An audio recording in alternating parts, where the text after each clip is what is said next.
Please read this one. Item G3, resolution accepting a directed state grant of $35 million for the Midtown Economic Development Project and authorizing agreements with the state of North Carolina and Carter USA Front Street Capital. Ben, would you please introduce this? And this is a little more complicated, so you may have whatever minutes you need. Okay. Good afternoon, Chairman Clark, Mayor Pro Tempore Adams, and members of City Council. First of all, I do want to recognize our guest today, John Curry, Wake Forest Athletics Director, and Coleman team with Front Street Capital. You'll hear from Coleman here in just a moment to provide you an overview of what we really consider to be a transformative project for the community. So last spring, city and Wake Forest University officials sought assistance from the state for what is called the Midtown Economic Development Project. The Midtown Economic Development Project basically is an area that runs from Reynolds Boulevard south to Coliseum Drive and encompasses Wake Forest's athletic venues as well as the Winston-Salem Fairgrounds. This project would support economic development activities in that area and also would solidify Winston-Salem as a tourism and sports and entertainment district, both for the Piedmont and for Northwest North Carolina. So we're very excited about that. There's 750,000 patrons that attend events in this district, if you will, and that represents about 260 event days. So the state did include in their 23-24 budget a $35 million directed state grant from the Regional Economic Development Reserve for this project to help with mainly developing the infrastructure needed to support the development. The city will be the recipient of the grant funds, and we will essentially serve as a pass-through of those funds to the development team, which is Carter USA Front Street Capital. Again, I will recognize Coleman here in a moment to give you an overview of how those funds will be utilized. So the item before you this afternoon has two parts. There's a resolution and there's a budget amendment. The resolution has three actions in it. One is for you all to formally accept the $35 million directed state grant from the state. The second action is to authorize an agreement with the state of North Carolina for us to receive the funds and then to utilize them. And then finally, authorizing a subrecipient agreement between the city and Carter USA Front Street Capital for us to then be able to disperse those funds to them for them to utilize for the development of the project. And then, of course, then the budget amendment is to appropriate the $35 million so we can actually write the check and do that. So with that, I'm going to recognize Coleman team. We'll give you an overview of the project and talk about how the funds will be specifically utilized. Coleman, if you please give your name and address for the record. Yes, Coleman team, 450 North Patterson Avenue. Thank you, sir. Chairman Clark and Mayor Pro Tem Adams and the rest of the council, it's exciting to come here today. I'll be honest, I walked in here, usually I'm standing here requesting money. This is the first time I've ever been standing here actually talking about giving you money, so this is a different day here. As Ben mentioned, the funds, what we're talking about today is really the receipt of these funds. We're going to be having some negotiations between now and then, really just coordination with the city staff on exactly the projects that these funds are going towards. The projects that they're going towards are really going to be built around three kind of key areas. The first one is promoting connections. Promoting connections is really internal to this site. If you look at the map, you'll notice we're pushing nearly 100 acres of redevelopment here, boundaring University Parkway to the west, Reynolds Boulevard to the north, really Goodwill to the south, and then the fairgrounds and the football stadium to the east. So this is a significant amount of property that requires a deep amount of infrastructure to promote how we're going to get around that property within it, and then how are we going to connect to the neighborhoods around that. The second piece is supporting city growth. As Ben mentioned, this is an area that already attracts a significant amount of people to this area. So how are we going to build on the events, the entertainment, the activity that's already here? How do we promote the fairgrounds? How do we lift up the engagement that's already happening here and create this as a destination? As Ben mentioned, this is a transformative opportunity to establish this part of Winston-Salem as a destination going forward. And the last piece would be creating a dynamic community. You can't just go somewhere and plop down some retail and expect it to be dynamic and engaging and really lift the community up. You've got to get the infrastructure in place to support establishing a place people are going to want to go dine and shop and eat. and live and come to stay for concerts and stay in hotel rooms. So again, thanks to Wake Forest leadership and the city's leadership for these dollars that we have worked with to receive from the state. Those dollars will be going from the state to the city, and then we will be submitting for those on a project by project basis, where Carter Front Street will be actually receiving those funds and then paying for the implementation of that. So we're going to walk through a little bit of these projects to give you an idea of the true public infrastructure related projects that this money is going to be going towards. This infrastructure, again, supports, what it does is it creates the foundation for this development. If you've ever been here, currently right now is a lot of vacant parking lots. A significant amount of work needs to be done, not just to understand what can we do next year. This is a decades-long project that is going to be multi-phase. So in order to do this the right way, we have to put the infrastructure in place that allows us to develop what we're going to be doing for over the next 3 to 5 years, but also over the next 20 years, understand how do we do it the right way up front to allow for that future growth. So right now you see the existing conditions as it currently sits, with Deacon Boulevard and Beatty Street really being the heart and the core of that project. The first project we'll talk about as it relates to kind of, we call it reshaping the urban fabric of what this project is a little bit of a street grid alignment. That new white road that you see right there is a proposed realignment of Deacon Boulevard.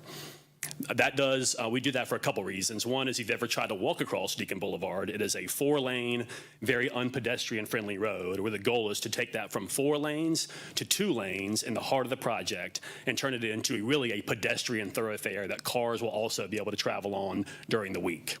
We will also be abandoning part of Beatty Street past the Courtyard Marriott. What that does, along with Deacon Boulevard moving, is it allows us to create larger parcels for future development. We can now shield the back end of the Coliseum and create a development parcel in between the Coliseum and Deacon Boulevard. That's really the heart of where we're going with the current street grid alignment. The next piece, which you'll see a few different times here, is we're proposing to extend Whitaker Park across Silas Creek. So the middle part of the project you see in the green there is Silas Creek. We're going to be building a bridge that will bring... You mean Silas Creek, not the Silas Creek Parkway? Silas Creek as in the actual tributary. Water. The water. Currently, it's a rutted out stream, but we'll get to that in a second. We're proposing building a bridge over Silas Creek that will connect Whitaker Park to Deacon Boulevard. That bridge will also have 2 pedestrian sidewalks that go across it as well.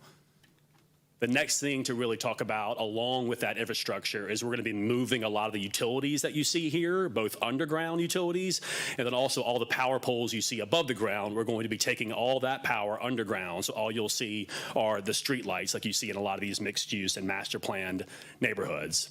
The next piece here is the creation of a little bit of additional parking. This parking is for a couple of reasons. One is anytime you have future development, you start taking some of the parking away. But some of this is also, we're going to be putting it in the heart where we're creating a future retail village in that yellow middle box will be a future retail village. So having parking there not only accommodates larger events, but also accommodates the potential 40,000+ square feet of retail we intend to build in the middle of the project. Also part of this, those yellow squares represent grading. As we close off Beatty Street and we realign Deacon Boulevard, we will be doing the grading necessary to allow this retail to be attracted here. We are quite literally building the beachfront here. It's a little bit harder to attract a new retailer, a new restaurant, or a dining establishment to come here when there's really nothing around here. So we're doing everything we can to create a development-friendly site here for future infrastructure. This is the one where I'm probably most excited about. Again, the goal here is to not just put down some retail or some hospitality, but how do you tie the community in to this project? How does this project go from being somewhere where a few different groups of people can come to something that is truly of the community, that all the communities that are around here, and we'll get into each one of those, can come and enjoy this future project? I will start you in the upper left-hand corner. That is a future new crossing to get pedestrians safely across University Parkway, also in a convenient manner. Just to the west of University Parkway is where we're going to start what we are currently calling the High Line or the Urban Loop, where that will be a new pedestrian greenway. So think 15 feet wide, elevated in some areas, pedestrian greenway that will start at University Parkway, wind along Silas Creek. It will come through the new retail village, and eventually the goal with phase 2 would be to have it travel where all the blue lines are going. The goal here is to have direct connectivity to Wake Forest University to the west, to Boston Thurman to the south, to the new senior services development and all the neighborhoods to the east, and then obviously Whitaker Park to the north. The city and the county have put a lot of investment into Whitaker Park. How do we continue to spur economic development there and get that community down into this project as well? It's also easier to go receive additional dollars for further greenway once you've given a proof of concept for phase one. So the goal here is to get phase one done and then go ask for additional dollars, both state and federal, to continue this greenway around. A big piece of this is the renovation of actual Silas Creek. You ever put some boots on and go walk down there, you'll notice it is a very rutted out ravine right now. So reinvesting dollars there to create essentially a stormwater park. So this will go from being a fenced off ravine to an actual community amenity where people will be able to walk along and experience the renovated Silas Creek. We'll also be creating some outdoor plaza spaces that you can see in the heart right there. Central green spaces here and central public plazas here. So again, if you're not coming here to eat a cheeseburger, you can come here with your kids and ride a bike and walk and engage in this project, even if you're not spending any time here for a major event or anything else. The next piece is site access. We've been working with local DOT and NCDOT to understand how do we take a look at what happens here on a major event day, and then obviously on a rainy Tuesday in February, how do we get a mom with 3 kids to come here in a very easy manner to park and to go experience the retail. So improving upon all the roadways into and out of this project. You've got 32nd Street that we're going to be renovating and really extending out here to Shore Fair to add another potential exit here. We're going to be renovating Whitaker Park from Reynolds Boulevard all the way down, again, across that creek there into the middle of the project. We're going to be, again, there's Deacon Boulevard here, and then the potential exit here out to extend 32nd to University Parkway. So site access to this is going to be fairly critical, both on a day where you're just going there to shop and dine or on a major event. This hopefully will come into resolution. If not, you have it in your packet. This is simply a color-coded accumulation of all the slides that we just walked through that really highlight some of these targeted areas so you can see it all on one page. Oh, there you go. Red being, again, the Deacon Boulevard, utilities, Beatty Street core here. Green being the Silas Creek renovation and the public amenity through the Greenway. Orange being 32nd Street extensions. So that's a quick overview. Again, as been mentioned, the goal today is to vote on receiving of this $35 million and allow us to continue to work with city staff to hone in on these projects. The goal of these projects is to provide that catalytic moment that allows future development to come. We expect that future development, again, all the acreage we're talking about here is 100% owned by Wake Forest. We're not acquiring any additional property, and it is all currently untaxable. So imagine 5 years from now, upwards of $500 million in new taxable development on a currently untaxable parcel of property made possible by the $35 million grant from the state. This is as dynamic of a public project that I've seen in my career here. It is certainly something that we're very excited to have in the North Ward and see it come to fruition over the next 5, 10, and 20 years. So happy to answer any questions about these projects specifically or the logistics behind the money or really anything. Any questions from any of the council members? Thank you. Jeff, Comments or questions? whatever you want to do, sir. Just, we talked about this. I'm so excited. This part of town, when I graduated Wake in 1980, was where things were happening. When Whitaker Park shut down, it just like it pulled the curtain on this part of town. This level of economic investment, I think, will just bring back a vitality that we've been missing, fill a hole, fill a gap in the community. And it really does sit at a central point between lots of different neighborhoods. Yep. So the opportunity to have cross-cultural goings on is fantastic. Concerns that we talked about, impact on staff during the development of this, ongoing maintenance of some of the trailways. There's got to be enough tax revenue thrown off for us to be able to absorb that additional maintenance side of it. But I mean, it's an incredible project. I'm so looking forward to this taking place. Yeah, the creation of these projects is one thing, but the ongoing maintenance to keep them of that level is another thing. So obviously there will be tax revenue thrown off of this project, but also we anticipate it to be treated not dissimilar to Innovation Quarter, where if you're a tenant in the Innovation Quarter, you pay a park charge.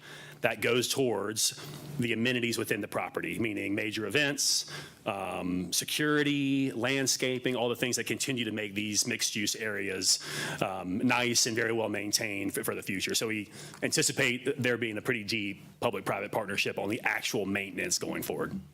And can you explain what the Carter USA Group, and I think they're out of Atlanta, Sure. What's their job? Carter and Front Street are true 50-50 joint venture partners on this project. My counterpart there is born and raised here in Winston-Salem. His family still lives off Renolda Road. The chairman of that company and founder was born here in Winston-Salem. They have a lot of very deep ties to Wake Forest and the Winston-Salem community. They're up here probably 2 days a week right now. We're coming back with some of their engineering staff to meet with the city next week to start talking about how we're actually going to implement all this infrastructure. So they are deeply involved in this, and again, they'll be here tomorrow. Okay, thank you very much. Ms. Adams. Yes. First of all, I want to thank the council, the mayor, and our delegation in Raleigh for having the forthright to go ahead and commit to this long overdue project. When I came on the council, as Jeff said, in the 80s, he remembers when it was booming. I remember when it was booming when I worked at Whitaker Park as a tour guide in the 70s. The north side of town was where the happenings were. If you didn't do anything but drive to Whitaker Park and sit and look at the lights at the water, the clubs, Beatty Street, the whole deal, up and down Deacon Boulevard, and it went away. When Whitaker Park went black, the restaurants, the commercials, the businesses, everything went away. And it's only in the past probably, 20 years, we have industry, commercial, all of these things coming back to the North Ward.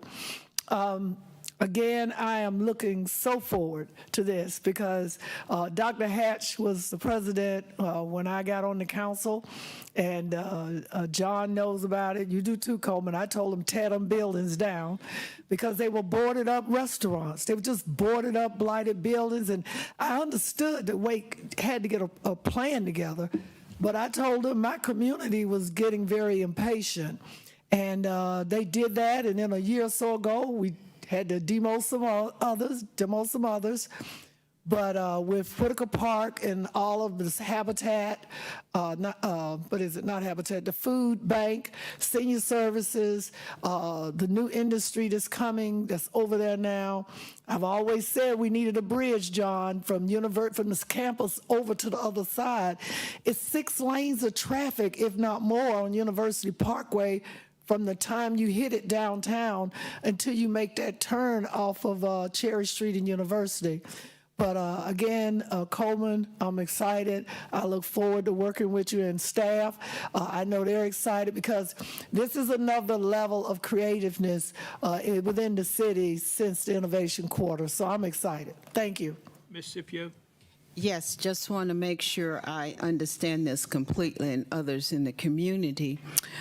This is a grant from the state. That's right. That is going to an entity, a developer. Yep. The city is just the pass-through agent, and we will not be putting any funds into this initiative at this time.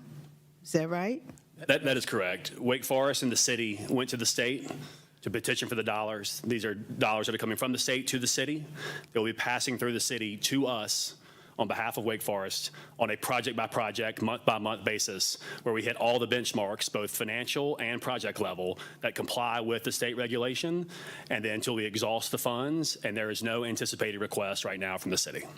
Great. I just wanted to make that clear. And as we look to the future, how much staff time is going to be involved in this? Because I always hear that with these kinds of projects, we don't have adequate staff to do the work that's required. So do we have an increase in staff time for this project or not? So, Councilmember Scipio, I mean, I think that, management's going to be involved. I mean, as a pass-through entity, our main responsibility is going to be reporting back to the state how the funds are being utilized. So I don't anticipate it being, a heavy lift from that standpoint. Certainly, the meetings we're going to have early on to talk about infrastructure, right-of-way, that type of thing. And my last comment is that there's going to be so much activity and such a new vision and so many exciting things coming to this particular area that I believe we as a city need to look at our fairgrounds and the annex and see what we must do to upgrade what we have or create something new to complement all of the activity that's coming to that area. And I will put my plug in that we really need to look at the annex and hockey. I would give you a round of applause if I could. No, we've started working with Robert and his staff and understanding what the future of the fairgrounds, and that's obviously a big part of this project, just being a neighbor and how do we positively impact that area as well. Mr. McIntosh, oh, excuse me, Ms. Scipio, you finished? Yeah, Okay, I am. Ms. I just McIntosh. want to add one thing to what Councilmember Scipio was saying. This money coming through is for infrastructure work only. This will not be spent Correct. on any buildings and Correct. for-profit stuff. Correct. This is all just for roads, bridges, Right. sidewalks. Simply allows Correct. us to come in and create future development. Yeah. Yeah. Other than bridges. It's Mr. only Chair. actual physical construction. Yes, ma'am. I'd like to make a motion to pass this resolution, Thank you. Is please. there a second? Second. And let me remind everybody, this is a three-part motion. One, to accept Right. the money, to direct staff to sign an agreement with the state to do that, and then to sign an agreement with Carter USA and Front Street to do the engineering work and things of that sort. Right. So we have a The motion, and a budget amendment. second for the committee. If everybody please vote when it comes up, and I am already, hang on a minute. There we go. If everybody please vote. Thank And you I all would for your like to- time. Thank you. So I would like to say, first off, thank our representatives in Raleigh, and Mr. City Manager, I think we ought to send A letter. a letter to, we got support from both sides of the aisle on this. I Yep. appreciate it very much. If I mention some names, I may leave some out, but thank you very much. to do that. I want to thank Ms. Adams for having some vision here, and to thank Wake Forest for hearing that vision. And I think this is a game changer. I do remember when I used to eat lunch at Simos and Bell Brothers, and yeah. there was a lot of energy. But as you say, when Whitaker Park went dark, a lot of other things went dark. But Whitaker Park's coming back to life, and this area's coming back to life, and we got a great football and basketball programs now, so we got a lot of people over there. And last comment, Mississippi, I think you've hit a nail on the head too with the fairgrounds. We probably ought to look at doing more than just having the Carolina Classic Fair there for 10 days a year, but we'll leave that up for future folks to look at. But I just think this is a game changer, and I thank the committee for passing it, and we'll be voting on it next Monday night.